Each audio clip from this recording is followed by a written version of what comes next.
എൻ്റെ പേര് അഞ്ജന. ഞാൻ കാസർഗോഡ് ജില്ലയിൽ നിന്ന് വരുന്നു. 2020 ജൂൺ മാസത്തിലാണ് ഞാൻ അറിയുന്നത് എനിക്ക് ലിംഫോമയാണെന്ന്. ബ്ലഡ് ക്യാൻസറാണ്. ഞാൻ കോഴിക്കോട് MVR ക്യാൻസർ സെൻ്ററിലായിരുന്നു ഡോക്ടറെ കാണാൻ വേണ്ടി പോയത്. ഞങ്ങളവിടെ ചെന്നു. ഡോക്ടർ പറഞ്ഞു ലിംഫോമയാണ്, നമുക്ക് ട്രീറ്റ് ചെയ്ത് മാറ്റാവുന്നതാണ്. കൂടുതൽ ഡീറ്റെയിൽസ്, എത്ര സ്റ്റേജ് തുടങ്ങിയ കാര്യങ്ങളൊക്കെ അറിയണമെങ്കിൽ ഒരു പെറ്റ് സ്കാൻ ചെയ്യണം, എന്നാൽ മാത്രമേ അത് അറിയാൻ പറ്റുള്ളൂ എന്ന് പറഞ്ഞു. അങ്ങനെ ഞങ്ങൾ വീട്ടിൽ വന്നു. അത് കഴിഞ്ഞ് ജൂൺ 13 ഞങ്ങൾ പോയിട്ട് പെറ്റ് സ്കാൻ ചെയ്യാണ്. എനിക്കങ്ങനെ വലിയ ആരോഗ്യ പ്രശ്നങ്ങളൊന്നും ഉണ്ടായിരുന്നില്ല. ഒരു ചുമയിൽ നിന്നാണ് തുടങ്ങി ഞങ്ങളിത് അസുഖം മനസ്സിലാക്കുന്നത്. അതുകൊണ്ട് തന്നെ ഞാൻ വിചാരിച്ചു ആദ്യത്തെ സ്റ്റേജൊക്കെ ആയിരിക്കും, വലിയ പ്രശ്നങ്ങളൊന്നും ഉണ്ടാവില്ല എന്ന്. പക്ഷേ പെറ്റ് സ്കാൻ്റെ റിസൾട്ട് വന്നപ്പോൾ സ്റ്റേജ് 4 ആയിരുന്നു. ഇമ്മീഡിയറ്റ് ആയിട്ട് തന്നെ കീമോതെറാപ്പി സ്റ്റാർട്ട് ചെയ്യണമെന്ന് ഡോക്ടർ പറഞ്ഞു. അങ്ങനെ പെറ്റ് സ്കാൻ്റെ റിസൾട്ട് വന്ന സമയത്ത് ഡോക്ടർ പറഞ്ഞു ഈ പെറ്റ് സ്കാൻ കൂടാതെ കീമോ സ്റ്റാർട്ട് ചെയ്ത് കഴിഞ്ഞ് 2 കീമോ സർക്കിൾ കഴിഞ്ഞ് കഴിയുമ്പോൾ ഒരു പെറ്റ് സ്കാനും കൂടി ചെയ്യും. അതിൻ്റെ റിസൾട്ടിനെ ഡിപ്പെൻഡ് ചെയ്തിരിക്കും നമുക്ക് മുന്നോട്ടുള്ള ട്രീറ്റ്മെൻ്റ് എന്ന്.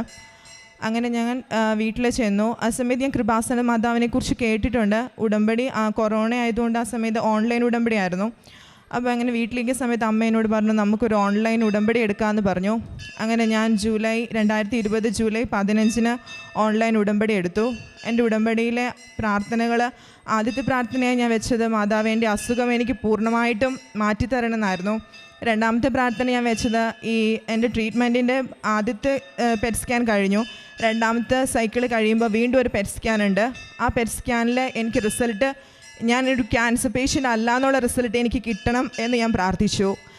ഞങ്ങൾ ഡോക്ടറിനെ കാണാൻ പോയപ്പോൾ ഡോക്ടർ പറഞ്ഞായിരുന്നു ഈ ട്രീറ്റ്മെൻറ്റിന് വേണ്ടിയിട്ട് നമുക്കൊരു ഇഞ്ചക്ഷൻ എടുക്കാം. ഒരു ഇമ്മ്യൂണിറ്റി കൂട്ടുന്നൊരു ഇഞ്ചക്ഷനാണ്. അതൊരു ഇഞ്ചക്ഷൻ ഏകദേശം ഒരു 5-6 ലക്ഷം രൂപ വരും. അങ്ങനത്തെ ഒരു 6 ഇഞ്ചക്ഷൻ നമുക്ക് എടുക്കാമെന്ന് പറഞ്ഞു.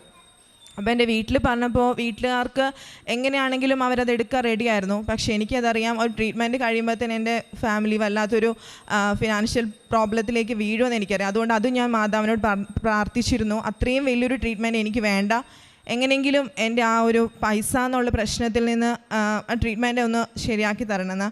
പിന്നീട് ഈ ഒരു അസുഖം അറിഞ്ഞപ്പോൾ എൻ്റെ അമ്മയും വീട്ടിലെല്ലാവരും ഭയങ്കരമായിട്ട് ഷോക്കായി പോയായിരുന്നു. അപ്പോൾ അമ്മയ്ക്കൊക്കെ അതൊന്ന് പിടിച്ചൊന്ന് നിൽക്കാൻ വേണ്ടിയിട്ട് എങ്ങനെയെങ്കിലും ഒരു മാനസികമായൊരു ശക്തി നൽകണമെന്ന് ഞാൻ മാതാവിനോട് പ്രാർത്ഥിച്ചു. അങ്ങനെ എൻ്റെ ട്രീറ്റ്മെൻറ്റ് സ്റ്റാർട്ട് ചെയ്തു. ജൂലൈ 15 ഞാൻ ഉടമ്പടി എടുത്തു. 17 എൻ്റെ കീമോ സ്റ്റാർട്ട് ചെയ്തു. 2 കീമോ കഴിഞ്ഞ് എൻ്റെ പെറ്റ് സ്കാൻ ചെയ്തു. പെറ്റ് സ്കാൻ്റെ റിസൾട്ടിൽ ഞാൻ മാതാവിനോട് പ്രാർത്ഥിച്ചിരുന്നെങ്കിലും എനിക്ക് കാരണം ഡോക്ടറിനോട് പറഞ്ഞായിരുന്നു എൻ്റെ സ്റ്റേജ് 4 ആണ്, കീമോതെറാപ്പി കുറച്ച് റിസ്ക് കൂടിയ കീമോയാണ് ചെയ്യുന്നത്, സൈഡ് ഇഫക്ട്സ് ഒത്തിരി കൂടുതലായിരിക്കും, അങ്ങനെയൊക്കെ എന്നോട് പറഞ്ഞായിരുന്നു. അങ്ങനെ രണ്ടാമത്തെ സൈക്കിൾ കഴിഞ്ഞ് എൻ്റെ പെറ്റ് സ്കാൻ ചെയ്തു. എൻ്റെ റിസൾട്ടിൽ ഡോക്ടർ പറഞ്ഞത് എൻ്റെ 4th സ്റ്റേജ് ഉണ്ടായിരുന്ന ക്യാൻസർ ഇപ്പോൾ കാണാനേ ഇല്ല എന്നാണ് പറഞ്ഞത്. പക്ഷേ നമ്മുടെ ട്രീറ്റ്മെൻറ്റിൻ്റെ സൈക്കിൾ കംപ്ലീറ്റ് ചെയ്യാൻ വേണ്ടിയിട്ട് ബാക്കിയും കൂടെ സൈക്കിൾ എനിക്ക് ചെയ്യണമായിരുന്നു. പക്ഷേ ഡോക്ടർ പറഞ്ഞത് പുറമേ ക്യാൻസർ സെൽസ് ഒന്നുമില്ല, ഇനി നമ്മുടെ ഉള്ളിൽ എവിടെയെങ്കിലും ക്യാൻസർ സെൽസ് ഉണ്ടെങ്കിൽ നമുക്കത് ട്രീറ്റ് ചെയ്ത് മാറ്റണം, അതിന് വേണ്ടിയിട്ട് ബാക്കിയുള്ള 4 സൈക്കിളും കൂടെ ചെയ്യണമെന്ന് പറഞ്ഞു. അങ്ങനെ ഞാൻ എൻ്റെ 6 സൈക്കിൾ കംപ്ലീറ്റ് ആക്കി. ഇത് റിസ്ക് കൂടിയ കീമോ ഇതായതുകൊണ്ട് തന്നെ ഒരുപാട് സൈഡ് ഇഫക്ട്സ് എനിക്ക് വരാനുണ്ടായിരുന്നു. ഏറ്റവും പ്രധാനപ്പെട്ടതെന്ന് പറഞ്ഞാൽ ഓരോ സൈക്കിൾ കഴിയുമ്പോഴത്തേനും എൻ്റെ ബ്ലഡ് കൗണ്ട് വളരെ ലോ ആയിപ്പോവും, ധാരാളം ഇൻഫെക്ഷനൊക്കെ വരാൻ ഒരുപാട് സാധ്യതകളുണ്ടായിരുന്നു. പക്ഷേ ഞാൻ ഉടമ്പടി എടുത്തുകൊണ്ട് അച്ഛൻ പറഞ്ഞ് ഞാൻ കേട്ടിട്ടുണ്ട്, ഉടമ്പടി എടുക്കുന്ന നിമിഷം മുതൽ മാതാവ് നമ്മളെ പൊതിഞ്ഞ് സംരക്ഷിക്കുന്ന ആ ഒരൊറ്റ സംരക്ഷണം മാത്രമായിരുന്നു ആ ഒരു സൈക്കിള് 6-7 മാസത്തോളം എന്നെ പൂർത്തിയാക്കാൻ സഹായിച്ചത്. ഒരു ദിവസം പോലും എൻ്റെ സൈക്കിളിൻ്റെ ഡേറ്റ് തെറ്റിയിട്ടില്ല. കറക്റ്റ് ഡേറ്റിൽ എനിക്ക് പോകാൻ പറ്റും. ബ്ലഡിൻ്റെ കൗണ്ട് എനിക്ക് 100 വരെ ആയിട്ടുണ്ട്. പക്ഷേ എന്നാൽ പോലും പനിയോ ഒരു ജലദോഷമോ ഒന്നും എനിക്ക് ഉണ്ടായിട്ടില്ല. എനിക്ക് ആ സമയത്ത് എൻ്റെ മോൾക്ക് 1.5 വയസ്സായിരുന്നു. അപ്പോൾ അവളെ വിട്ടിട്ട് എൻ്റെ ട്രീറ്റ്മെൻറ്റിലേക്ക് കോഴിക്കോടേക്ക് പോകാമെന്ന് പറയുന്നത് എനിക്ക് ഭയങ്കര ബുദ്ധിമുട്ടായിരുന്നു. ആ സമയത്താണ് ഡോക്ടർ അഡ്വൈസ് ചെയ്യുന്നത് ഇങ്ങനെ കൗണ്ട് കുറയുന്നത് കൊണ്ട് അവിടെ തന്നെ സ്റ്റേ ചെയ്ത് നിന്നോളാൻ. അങ്ങനെ ഞങ്ങൾക്ക് അവിടെ സ്റ്റേ ചെയ്യാൻ പറ്റി. എൻ്റെ ഹസ്ബൻഡ് IT ഫീൽഡായിരുന്നു. കോവിഡ് ആയതുകൊണ്ട് പുള്ളിക്ക് വർക്ക് ഫ്രം ഹോം ആയിരുന്നു. അപ്പോൾ പുള്ളിക്ക് ഞങ്ങൾ കൂടെ നിൽക്കാൻ പറ്റി. അങ്ങനെ എല്ലാ കാര്യത്തിലും എനിക്ക് അസുഖം വന്നു എന്നതൊഴിച്ചാൽ ബാക്കി എല്ലാ തരത്തിലും എന്നെ ഒരുപാട് തരത്തിൽ മാതാവ് എന്നെ സംരക്ഷിച്ച് എൻ്റെ ട്രീറ്റ്മെൻറ്റ് പൂർത്തിയാക്കി അസുഖത്തിൽ നിന്ന് എനിക്ക് രക്ഷപ്പെടാനായിട്ട് സാധിച്ചു. കൃപാസന മാതാവിന് 1000 നന്ദി. ഇഞ്ചക്ഷൻ എടുക്കേണ്ട വന്നില്ല അല്ലേ? ഇല്ലില്ല, ഇഞ്ചക്ഷൻ വേണ്ട, അത് ഞങ്ങളങ്ങനെ പറഞ്ഞു. പക്ഷെ പെട്ടെന്നാണ് ആ ഒരു ദിവസം ഞങ്ങൾ ചെന്നപ്പോൾ വേറൊരു ഡോക്ടർ എൻ്റെ ഇതിനെ ട്രീറ്റ് ചെയ്ത ഡോക്ടർ വന്ന് ഞങ്ങൾക്കൊരു ഡിസ്കഷൻ ഉണ്ടായിരുന്നു.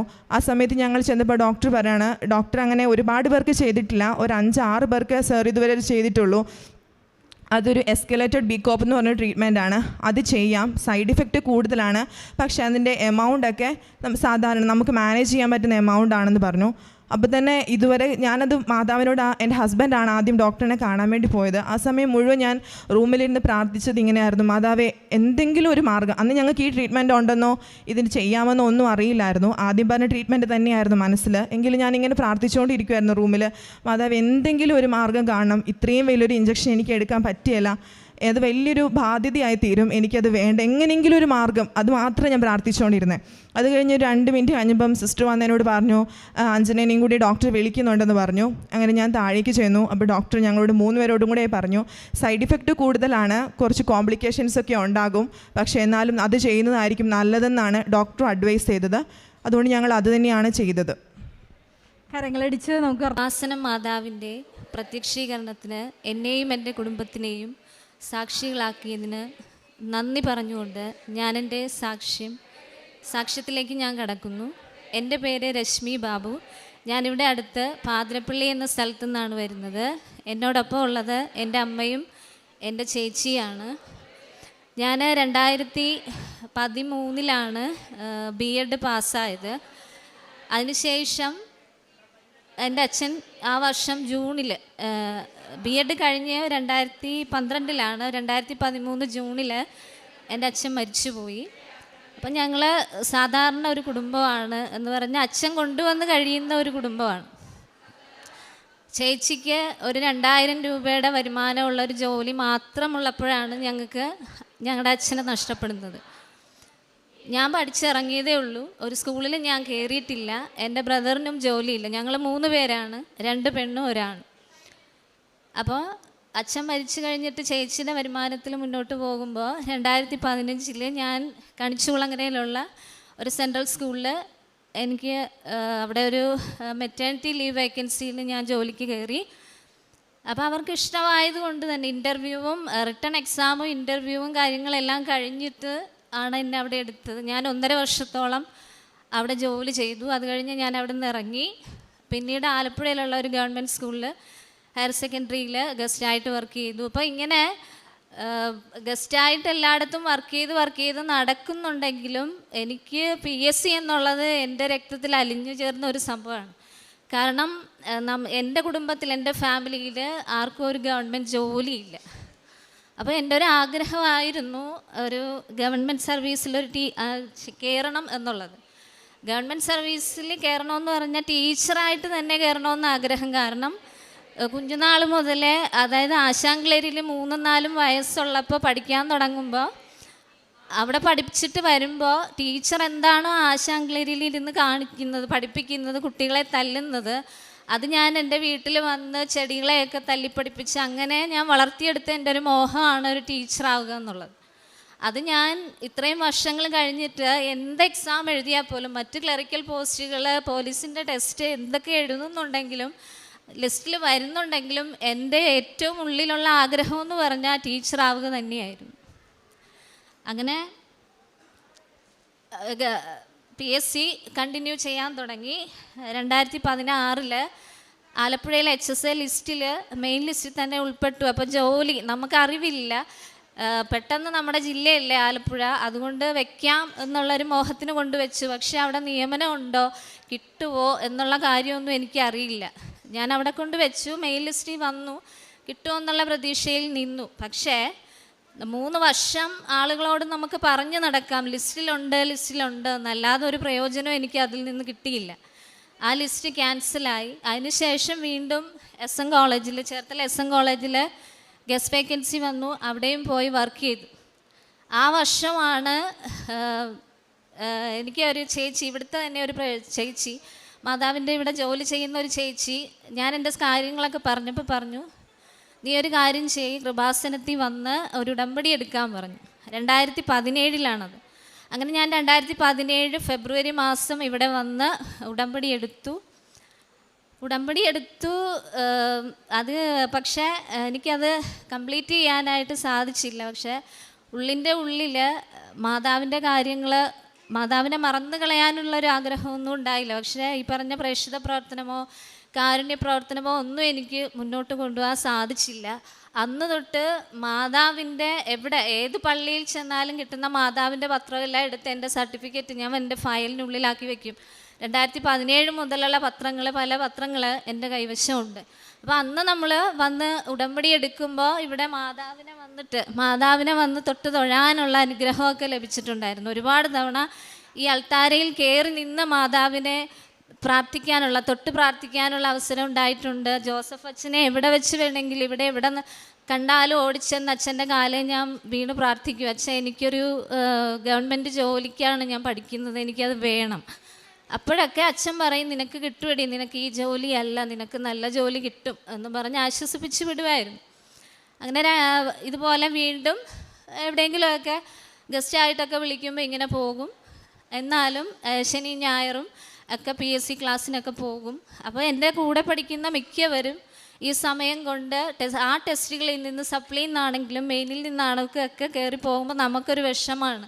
നമ്മൾ ഇത്രയും മെയിൻ ലിസ്റ്റിൽ നല്ലൊരു റാങ്കിൽ എത്തിയിട്ട് അത് കിട്ടാതെ പോകുന്നത് കൊണ്ട് ഒരുപാട് വിഷമവും പ്രയാസങ്ങളും ആളുകളൊക്കെ ഒരുപാട് പറയാറുണ്ടായിരുന്നു. വീട്ടിൽ കുത്തിയിരുന്ന് പഠിക്കുന്നതിന് പകരം വേറെ വല്ല ജോലിക്കും പോയിക്കൂടെ, PSC പഠിച്ചിട്ട് എന്തിനാ എന്നൊക്കെ ചോദിച്ചിട്ടുണ്ട്. അപ്പോൾ ഇത്രയും കാലത്തിനിടയ്ക്ക് അച്ഛൻ മരിച്ചു, നമ്മുടെ ജീവിത സാഹചര്യങ്ങൾ വളരെ ബുദ്ധിമുട്ടായിട്ട് പോലും ആളുകൾ തിരക്കുന്ന ഒരു കാര്യം, 2 പെൺകുട്ടികളെ എന്താ വിവാഹം ചെയ്ത് അയക്കാഞ്ഞത്, അല്ലാതെ നിങ്ങളെങ്ങനെ കഴിയുന്നു, നിങ്ങൾ കഞ്ഞി വെച്ച് കുടിക്കുന്നുണ്ടോ എന്നൊന്നും ആരും തിരക്കില്ല.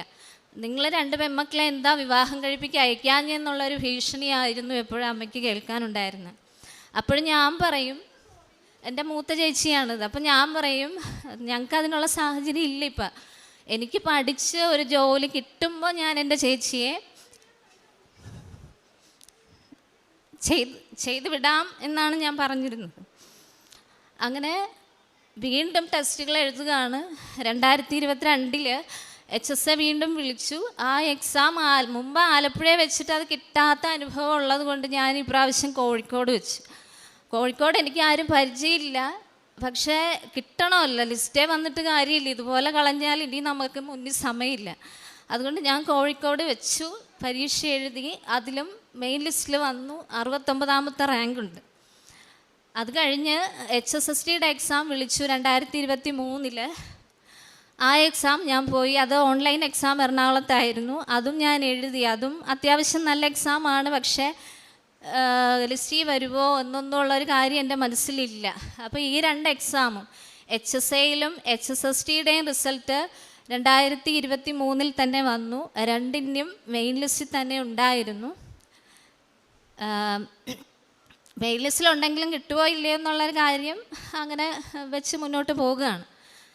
അത് കഴിഞ്ഞ് 2024 ഓഗസ്റ്റിൽ ഞാൻ 23 എഴുതിയ HSSTയുടെ ഇൻ്റർവ്യൂ വരികയാണ്. ഇൻ്റർവ്യൂവിന് മുമ്പ് ഒരു UPSCയുടെ എക്സാം ഓഗസ്റ്റിൽ ആലപ്പുഴ ഒരു സ്കൂളിൽ വെച്ചിട്ടുണ്ടായിരുന്നു. അപ്പം ഞാൻ ആദ്യത്തെ ഉടമ്പടിയെല്ലാം ഉഴപ്പിക്കളഞ്ഞുകൊണ്ട് ഇപ്പം എൻ്റെ ഉടമ്പടിയുടെ ഒരു കാര്യവും ഒന്നും എൻ്റെ കയ്യിലില്ല. ഞാൻ ഈ UPSCയുടെ എക്സാമിന് ആലപ്പുഴ ഒരു സ്കൂളിൽ അവിടെ ചെന്നിരിക്കുമ്പോൾ ഞാനിരിക്കുന്ന സ്ഥലത്ത് ഞാനിരിക്കുന്നിടത്തേക്ക് ഒരു അട്ട ഇങ്ങനെ കടന്നു വരികയാണ്. ആ അട്ടയെ ഞാനൊരു 3-4 പ്രാവശ്യം തട്ടിത്തെറിപ്പിക്കുക. അങ്ങനെ ഒരു 3-4 പ്രാവശ്യം തട്ടിത്തെറിപ്പിച്ചിട്ട് ഇതെൻ്റെ നേരെ ഇങ്ങോട്ട് കടന്നു വരികയാണ്. അപ്പോൾ ഇനി ഇവിടെ ഇരിക്കണ്ട, ഈ അട്ട എന്നെ ശല്യപ്പെടുത്തുമല്ലോ എന്ന് ഓർത്തിട്ട് ഞാനും എൻ്റെ കൂടെ ഇരുന്ന കൊച്ചും കൂടെ അപ്പുറത്ത് ആ വരാന്തയുടെ അപ്പുറം പോയിരുന്നു. അവിടെ പോയിരുന്ന് എക്സാം ടൈം ആയപ്പോഴത്തേനും ക്ലോക്ക് റൂമിലേക്ക് പോകാനുള്ള ഇൻസ്ട്രക്ഷൻ കിട്ടി. അങ്ങനെ ഞാൻ ഇതുപോലെ ഇരുന്നെടുത്തുനിന്ന് ആ വരാന്തയിൽ നിന്ന് ഇരുന്ന് ആ മണ്ണിൽ സ്കൂളിൻ്റെ ഗ്രൗണ്ടിലേക്ക് ചവിട്ടുന്ന അവിടെ കിടന്ന് എനിക്ക് മാതാവിൻ്റെ നീല ഉടമ്പടി കാശുരൂപം ലഭിക്കുകയാണ്. ഇവിടെ ആരുടെയോ കൈവശം നഷ്ടപ്പെട്ടു പോയ ഒരു ഉടമ്പടി കാശുരൂപം എനിക്ക് കിട്ടുകയാണ്. ആ കാശുരൂപം ഞാനെടുത്ത് ബാഗിലിട്ടു. ആ എക്സാമും ഞാൻ അത് വെച്ചിട്ടാണ് ഞാൻ എഴുതിയത്. അത് കഴിഞ്ഞ് ഈ എക്സാം എഴുതി കഴിഞ്ഞിട്ട് 2 ദിവസം കഴിഞ്ഞപ്പോഴാണ് ഈ HSSTയുടെ ഇൻ്റർവ്യൂ തിരുവനന്തപുരത്ത് വെച്ച് നടന്നത്. അപ്പോൾ ഈ ഉടമ്പടി കാശുരൂപം കയ്യിൽ വെച്ചിട്ടാണ് ഞാൻ എക്സാം ഇൻ്റർവ്യൂ അറ്റൻഡ് ചെയ്യാനായിട്ട് പോയത്. എനിക്ക് തോന്നുന്നു ആ കാശുരൂപം ആരുടെയോ നഷ്ടപ്പെട്ടു പോയത് മാതാവ് എനിക്ക് തന്നതാണ്. നീ ഇവിടെ വരണം, നിനക്ക് അതുകൊണ്ടൊരു വഴി ഞാൻ ഉണ്ടാക്കിത്തരാം എന്നൊരു പക്ഷേ മാതാവിൻ്റെ വിളി ഉണ്ടായിരുന്നതുകൊണ്ടായിരിക്കാം എനിക്ക് ആ ഇൻ്റർവ്യൂ നന്നായിട്ട് പെർഫോം ചെയ്യാൻ സാധിച്ചു. ഇറങ്ങിക്കഴിഞ്ഞപ്പോഴും എൻ്റെ ചേച്ചി പറഞ്ഞു, നിനക്കത് കിട്ടും. കാരണം നമ്മുടെ മനസ്സിൽ ഉടമ്പടിയില്ല, കൃപാസനം മാതാവിൻ്റെ ഒരു കാശ് രൂപം മാത്രമേ ഉള്ളൂ. ഇവിടെ വരണമെന്ന് അല്ലെങ്കിൽ ഒന്നും നമ്മുടെ മനസ്സിൽ അന്നേരം ഇല്ല. പക്ഷേ കാശ് രൂപം ഇരിപ്പുണ്ട്, മാതാവായതുകൊണ്ട് തന്നെ അത് നെഞ്ചോട് ചേർത്ത് കയ്യിലുണ്ട്. അപ്പോൾ ഇൻ്റർവ്യൂവിന് ചെന്നപ്പോഴും ഇവിടെ 2 വർഷമായിട്ട് മാതാവിൻ്റെ ഭക്തയായിട്ടുള്ള എൻ്റെ ഒരു ഫ്രണ്ട് ഷിബില എന്ന് പറയാം, അതിനെ അവിടെ വെച്ചിട്ടാണ് ഞാൻ പരിചയപ്പെടുന്നത്. അപ്പോൾ ഈ കുട്ടി എന്നോട് ഇരുന്ന് പറയുന്നുണ്ട്, എടി രശ്മി, നീ എവിടുന്നാണ് വരുന്നത്? അപ്പം ഞാൻ പറഞ്ഞു, ഞാൻ ആലപ്പുഴയിൽ നിന്നാണ് വരുന്നത്. എനിക്ക് ഏറ്റവും ഇഷ്ടപ്പെട്ട സ്ഥലം, അത് എറണാകുളംകാരിയാണ്, എനിക്ക് ഏറ്റവും ഇഷ്ടപ്പെട്ട സ്ഥലമാണ് ആലപ്പുഴ. കാരണം എൻ്റെ കൃപാസനം മാതാവ് അവിടെയുണ്ട്. നീ എന്ത് ഭാഗ്യവതിയാണ്, കാരണം നീ അവിടെ തൊട്ടടുത്താണ് താമസിക്കുന്നതെന്ന് പറയും. നീ പോകണം, അവിടെ പ്രാർത്ഥിക്കണം, പറ്റുമെങ്കിൽ നീ ഒരു ഉടമ്പടി എടുക്കണമെന്ന് പറഞ്ഞ് എന്നെ പറഞ്ഞു വിട്ടു. പക്ഷെ ആ ഇൻ്റർവ്യൂവിൻ്റെ സമയമായതുകൊണ്ട് ഈ കുട്ടി പറയുന്ന കാര്യങ്ങളൊന്നും ഞാൻ ശ്രദ്ധിക്കുന്നില്ല. അത് ആ കുട്ടിക്ക് അതൊരു ഒരു ഫീലായിപ്പോയി, ഞാനൊന്നും ശ്രദ്ധിക്കാതിരിക്കുന്നതുകൊണ്ട്. ഇൻ്റർവ്യൂ എല്ലാം കഴിഞ്ഞു, ഞങ്ങൾ തിരിച്ചു പോകുന്നു. അത് ഓഗസ്റ്റിലെ ഇൻ്റർവ്യൂ ആയിരുന്നു. അപ്പം വീണ്ടും സെപ്റ്റംബർ 21, 2024 സെപ്റ്റംബർ 21 ഇവിടെ വന്ന് രണ്ടാമത് ഞാൻ ഉടമ്പടി എടുക്കുകയാണ്. ഞാനും ചേച്ചിയും വന്നിട്ടാണ് ഉടമ്പടി എടുക്കുന്നത്. ആ ഉടമ്പടി രാവിലെ വന്നത് കന്യഞ്ചായതുകൊണ്ട് ഇന്ന് ഇവിടെ വലിയ ആളുണ്ടായിരുന്നു. ഞങ്ങൾ രാവിലെ 7 മണിയുടെ ക്ലാസ്സിന് കയറിയിട്ട് ഇവിടുന്ന് എല്ലാം കഴിഞ്ഞ് പോയപ്പോൾ 5 മണിയോളമായി. അന്ന് നല്ല തിരക്കായിരുന്നു. എങ്കിലും ഞങ്ങൾ ചെന്ന സമയത്ത് വൈകുന്നേരം തൊട്ട് മാതാവിൻ്റെ ഉടമ്പടി പ്രാർത്ഥനകൾ ചൊല്ലാൻ തുടങ്ങി. ചേച്ചി ഡിസൈനർ ആയതുകൊണ്ട് തന്നെ മാതാവിൻ്റെ ഫോട്ടോ എല്ലാം എടുത്തുകൊണ്ട് വന്നിട്ട് ഞങ്ങളത് അതിൻ്റെ ഫ്രണ്ടിൽ വെച്ചിട്ട് ഉടമ്പടി നേർച്ച വസ്തുക്കളെല്ലാം വെച്ച് പ്രാർത്ഥന ചൊല്ലാൻ തുടങ്ങി. 2 ദിവസം കഴിഞ്ഞപ്പോൾ ആ ഫോട്ടോയിൽ നിന്ന് മാതാവിൻ്റെ ഉടമ്പടി തൈലം പോലെയുള്ള ഒരു അത് ലിക്വിഡായിട്ടുള്ളൊരു സംഭവം വരാൻ തുടങ്ങി. അപ്പോൾ ഞങ്ങൾക്ക് മനസ്സിലായി മാതാവ് ഞങ്ങളെ സ്വീകരിച്ചു, മാതാവിന് ഇഷ്ടപ്പെട്ടു എന്നുള്ളൊരു കാര്യം ഞങ്ങൾക്ക് മനസ്സിലായി. അങ്ങനെ വളരെ ശക്തമായിട്ട് തന്നെ ഞങ്ങൾ പ്രാർത്ഥനകളുമായിട്ട് മുന്നോട്ട് പോയി. അപ്പോൾ ആ ഉടമ്പടിയിൽ നിയോഗമായിട്ട് ഞാൻ ആദ്യം വെച്ചിരുന്നത് ഈ HSA കോഴിക്കോട് വെച്ചിട്ട് മാതാവിനോട് ഞാൻ അതാണ് എഴുതി കൊടുത്തത്. മാതാവ്, ഞാൻ കോഴിക്കോട് HSA 69ാമത്തെ റാങ്കാണ്, എനിക്കത് വാങ്ങിത്തരണം എന്നായിരുന്നു എൻ്റെ ആദ്യത്തെ നിയോഗം. അപ്പോൾ അത് വെച്ചിട്ടാണ് മാതാവിൻ്റെ മുമ്പിൽ ഒരു ലെറ്ററൊക്കെ എഴുതി വെച്ചിട്ടാണ് എല്ലാ ദിവസവും പ്രാർത്ഥിക്കുന്നത്. 69ാം റാങ്കാണ്, എനിക്കത് വാങ്ങിത്തരണം എന്നുള്ളത്. അങ്ങനെ പ്രാർത്ഥന മുന്നോട്ട് കൊണ്ടുപോയി. ഒക്ടോബർ 18 ആയപ്പോഴത്തേനും HSSTയുടെ ഇത് വന്നു, റാങ്ക് ലിസ്റ്റ് വന്നു. അപ്പം എന്നിട്ടും എനിക്ക് പ്രതീക്ഷയില്ല അത് കിട്ടുമെന്ന്. ഒക്ടോബർ 18. ഒക്ടോബർ 26 ഇവിടെ നടന്ന ജപമാല റാലിയിൽ ഞങ്ങൾ പോയി പങ്കെടുത്തു. അതിലും വെച്ചിരുന്ന നിയോഗം ഈ ജോലി എനിക്ക് എത്രയും വേഗം സാധിച്ചു തരണേ എന്നുള്ളതായിരുന്നു. അങ്ങനെ മാതാവ് അത് സ്വീകരിച്ചിട്ടുണ്ടാവാം. ആ ജപമാല റാലിക്ക് ശേഷം വീണ്ടും ഈ ഫോട്ടോയിൽ നിന്ന് അതിനേലും കൂടുതൽ, ആദ്യം വന്നതിനേക്കാളും കൂടുതൽ ഈ തൈലം വരാൻ തുടങ്ങി. അതിന് നവംബർ 20 ആയപ്പോൾ ഈ HSSTയുടെ, ഞാൻ HSA ആണ് നിയോഗം വെച്ചിരുന്നത്. പക്ഷേ മാതാവ് എനിക്ക് തന്നത് ഹയർ സെക്കൻഡറി അഡ്വൈസാണ്, ഹയർ സെക്കൻഡറി ടീച്ചറായിട്ടുള്ള അഡ്വൈസാണ്. അപ്പോൾ അഡ്വൈസ് കിട്ടിയപ്പോൾ ഞങ്ങൾ പറഞ്ഞിരുന്നു, കിട്ടുന്ന ദിവസം പാതിരപ്പള്ളിയിൽ നിന്ന് നടന്ന് മാതാവിൻ്റെ അടുത്ത് വന്നിട്ടേ ഞാൻ ആ ലെറ്റർ പൊട്ടിക്കുകയുള്ളൂ എന്ന് പറഞ്ഞു. ഇവിടെ വന്ന് സാക്ഷ്യം പറയാമെന്നൊരു മോഹം ഉണ്ടായിരുന്നു. പക്ഷേ ഇവിടെ വന്നപ്പോൾ സിസ്റ്റർ പറഞ്ഞു, അപ്പോയിൻമെൻ്റ് ആകണമെങ്കിലേ അതൊരു പൂർണ്ണമാകുകയുള്ളൂ, ആ പൂർണ്ണത കൈവരണമെങ്കിൽ അഡ്വൈസ് പോരാ, അതിന് നമുക്കൊരു ഉറപ്പ് വേണമെങ്കിൽ അപ്പോയിൻമെൻറ്റ് കൈവശം വേണമെന്ന് പറഞ്ഞിരുന്നു. അങ്ങനെ അതൊരു സങ്കടമായെങ്കിലും തിരിച്ചു പോയി. നവംബർ 20 അഡ്വൈസ് കിട്ടി, തിരിച്ചു പോയി. വീണ്ടും ഈ പ്രാർത്ഥനകൾ മുടങ്ങാതെ എല്ലാം ചെയ്തു. അതിനുശേഷം ഈ ജനുവരി 10-ാം തീയതിയാണ് എനിക്ക് അപ്പോയിൻമെൻറ്റ് ലഭിച്ചത്. തിരുവനന്തപുരം ചാലയിലുള്ള സ്കൂളിലാണ്. നാളെ ഞാൻ ജോയിൻ ചെയ്യാൻ പോകുകയാണ്. ഇതാണ് എനിക്ക് മാതാവ് വാങ്ങിത്തന്ന ജോലിയാണ്.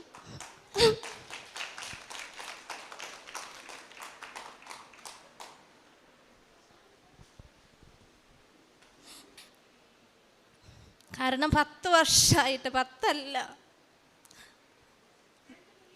പഠിച്ചിറങ്ങിയ കാലം തൊട്ട് ഈ PSC നമ്മുടെ സാഹചര്യം കൊണ്ടാണ്. എനിക്കത് വേണം, സ്ഥിരമായിട്ടൊരു ജോലി വേണം, അതെങ്ങനെയെങ്കിലും വാങ്ങണം. എവിടെ ഇൻ്റർവ്യൂ പോയാലും രശ്മി എന്ത് ചെയ്യുന്നു എന്ന് ചോദിച്ചാൽ PSC പഠിക്കുകയാണ്. എന്തിനാ പഠിക്കുന്നത്? ഞങ്ങളൊക്കെ അതൊക്കെ മാറ്റി വെച്ചതാണ്. അവർ പറയുന്നത് ഞാനൊരു ചെവി കൂടെ കേട്ട് അത് കളയത്തേ ഉള്ളൂ. പക്ഷേ നമ്മുടെ മനസ്സിൽ അന്നൊരു ആളിക്കത്തുന്നത് എനിക്ക് വേണം, ഈ ജോലി വേണം എന്നുള്ളതാണ്. അപ്പോൾ ആരും മനുഷ്യരായിട്ട് ഞങ്ങളൊന്നും സഹായിച്ചിട്ടില്ല.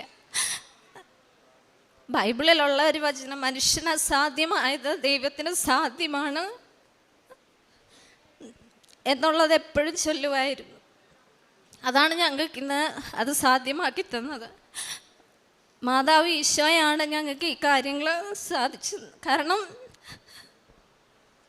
ഞങ്ങൾക്ക് അസാധ്യമായിട്ടുള്ളൊരു കാര്യം, ഞാനൊരു കുഞ്ഞു ജോലിയെ ആഗ്രഹിച്ചുള്ളൂ, പക്ഷെ മാതാവ് തന്നത് അതിന് വലിയൊരു ജോലിയാണ്. നാളെ ഞാൻ ജോയിൻ ചെയ്യുകയാണ്. പ്രേക്ഷിത പ്രവർത്തനമായിട്ട് ഞങ്ങൾ ചെയ്യുന്നത് മാതാവിൻ്റെ പത്രം വാങ്ങി വിതരണം ചെയ്യാറുണ്ട്. അതുകൂടാതെ ചേച്ചി ഒരുപാട് ഫോട്ടോസ് മാതാവിൻ്റെ ചെയ്തുകൊണ്ട് വരും, വരയ്ക്കാറുണ്ട്. മാതാവിൻ്റെ ഫോട്ടോ കമ്പ്യൂട്ടറിൽ വരയ്ക്കാറുണ്ട്. അതെല്ലാം പ്രിൻ്റ് എടുത്തുകൊണ്ട് വന്ന് ഇവിടെ ഇരിക്കുന്ന എല്ലാവർക്കും ഞങ്ങൾ വിതരണം ചെയ്തിട്ടുണ്ട്, ഇന്നും കൊണ്ടുവന്നിട്ടുണ്ട്. കാരുണ്യപ്രവർത്തനമായിട്ട് ഞങ്ങൾ ശമ്പളം കിട്ടുമ്പോൾ അവരുടെ ശമ്പളം വെച്ചിട്ടല്ലേ ചെയ്യുന്നത്. അപ്പോൾ അവർക്ക് ശമ്പളം കിട്ടുന്ന ആ ആഴ്ചയിൽ പൊതിച്ചോറ് ഞങ്ങൾ തന്നെ പ്രിപ്പയർ ചെയ്ത് ആലപ്പുഴ മെഡിക്കൽ കോളേജിൽ ആ മുല്ലയ്ക്കലെ തെരുവുകളിലൊക്കെ കൊണ്ടു നടന്ന് കൊടുക്കുമായിരുന്നു.